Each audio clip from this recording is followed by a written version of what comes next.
Tunaambiwa kila mtu ameumbwa kwa kusudi la Mungu. Kwa hiyo kila mtu ana kusudi lake hapa duniani.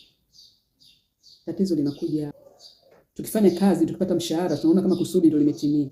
Tukijenga nyumba na tukaishi kwa mshahara wetu, hatujali tena kusudi la Mungu. Kwa sababu tunaona kama kutimiza mahitaji yetu ndio kusudi la Mungu. Kusudi la Mungu ni zaidi ya hela. Na wa challenge wale wanaoenda makazini asubuhi na kurudi jioni. Kusudi lako ni nini? Umewahi kumwomba Mungu akuonyeshe kusudi lako hapa duniani?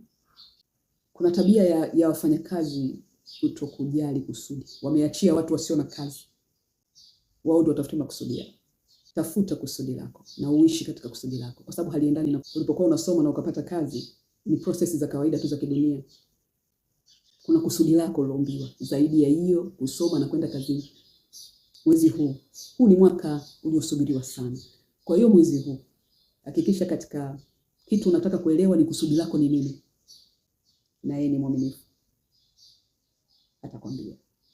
Nimekukumbusha tu, remain blessed.